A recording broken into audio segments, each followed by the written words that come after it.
ક્યાંક પટાવાળાની જીત થઈ તો ક્યાંક આઈપીએસની પણ હાર થઈ। સ્થાનિક સ્વરાજની ચૂંટણીઓની છે ને ગણિત જ કંઈક અલગ હોય છે, જેમાં ધુરંધરોને પણ ધોબી પછાડ મળતી હોય છે ને સામાન્ય માણસ પણ ઘણી વખત વિજેતા બની જતા હોય છે। ગુજરાતમાં સ્થાનિક સ્વરાજની ચૂંટણીઓના પરિણામમાં ઘણી બધી નવા જૂની જોવા મળી છે। આજના વિડીયોમાં આ તમામ વિશે વાત કરીશું। સૌથી પહેલા વાત કરીએ એક પોઝિટિવ ઉદાહરણનું, જે ઘણા બધા લોકોને પ્રેરણા આપી શકે એવું છે। આ ઉદાહરણ છે મહેસાણાનું, કે જ્યાં ભાજપના કાર્યાલયમાં 27 વર્ષથી પટ્ટાવાળા તરીકે કામ કરતા રમેશ ભીલ નામના એક વ્યક્તિ કોર્પોરેટર બની ગયા છે। અઢી દાયકાથી ભાજપના નેતાઓ અને કાર્યકરોને પાણી પીવડાવવાનું કામ કરતા રમેશભાઈની આ જીત એ સામાન્ય માણસની જીત માનવામાં આવે છે।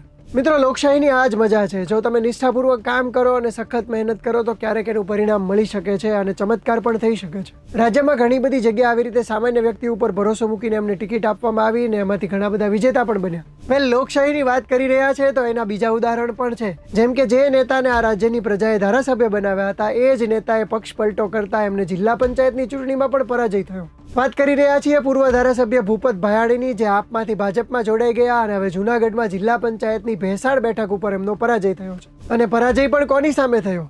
એમના જ જૂના પક્ષ આમ આદમી પાર્ટીના દિનેશ રૂપારેલિયા સામે।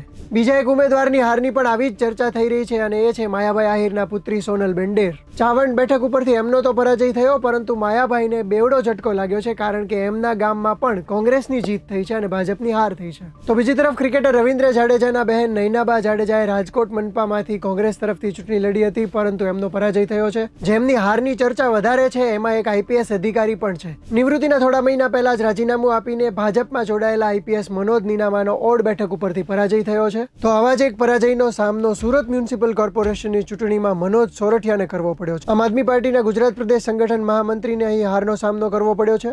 જોકે જરૂરી નથી કે બધા જ સેલિબ્રિટીઝનો પરાજય થાય, અમુક સેલિબ્રિટીઝને લોકચાહનાનો ફાયદો પણ મળ્યો છે। તો હવે વાત કરીએ જે લોકોની જીત થઈ છે એવા સેલિબ્રિટીઝની, તો એમાં છે ઉના નગરપાલિકામાંથી રાજકીય ડેબ્યુ કરી રહેલા સિંગર રાજલ બારોટ, કે જેમનો વિજય થયો છે। આ સિવાય ગુજરાતી અભિનેત્રી અને સિંગર નેહા સુથારે પણ વિજાપુરની તાલુકા પંચાયતની બેઠક ઉપરથી વિજય મેળવ્યો છે। લોકપ્રિયતાનો આવો જ ફાયદો સોશિયલ મીડિયા સ્ટાર અંકિતા પરમારને પણ મળ્યો છે, કારણ કે વડોદરાની પોર જિલ્લા પંચાયતની બેઠક ઉપરથી એમની ભવ્ય જીત થઈ છે। સ્થાનિક સ્વરાજની ચૂંટણીના પરિણામોમાં બીજા કેટલાક ધ્યાન ખેંચે એવા પરિણામો પણ છે, જેમ કે ભુજની નગરપાલિકામાં એઆઈએમઆઈએમની એન્ટ્રી થઈ ગઈ છે। નર્મદા જિલ્લાના રાજપીપળામાં તો ભાજપે વિરોધ પક્ષનું નામ નિશાન મિટાવી દીધું છે। અહીંયા ઇતિહાસમાં પહેલી વખત કોંગ્રેસને એક પણ બેઠક ન મળી અને આમ આદમી પાર્ટી પણ 0 પર રહી। કોંગ્રેસ માટે આવું જ શરમજનક પરિણામ જૂનાગઢ જિલ્લા પંચાયતની બેઠકોમાં પણ આવ્યું, કે જ્યાં કોંગ્રેસનું ખાતું જ ન ખુલ્યું। તો ચૂંટણી પરિણામોના દિવસે ક્યાંય મારામારી જેવી ઘટનાઓ ન બને તો એ પણ નવાઈની વાત કહેવાય। અને આવું જ કંઈક સુરતમાં બન્યું, જેમાં કોંગ્રેસ અને ભાજપના કાર્યકરો વચ્ચે મારામારી થઈ ગઈ। બન્યું એવું કે કોંગ્રેસ નેતા અસલમ સાયકલવાલાના પુત્રની હાર થઈ અને ત્યાર પછી ભાજપના કાર્યકરોએ પંચરની બૂમો પાડવાનું શરૂ કર્યું હોવાનું કહેવાય છે। આ મામલો એટલો ઉગ્ર બન્યો કે બંને પક્ષના કાર્યકરો વચ્ચે ઝપાઝપી થઈ ગઈ અને બબાલ વધી ગઈ। સ્થાનિક સ્વરાજની ચૂંટણીના પરિણામોની હજી નાની મોટી અપડેટ્સ આવી જ રહી છે, જે તમામ તમને અમારી વેબસાઇટ્સ ઉપરથી મળી જશે। જો તમે ગુજરાત સમાચારની એપ ડાઉનલોડ ન કરી હોય તો એ પણ કરી લેજો, જેથી તમને તમામ અપડેટ સમયસર મળી જાય।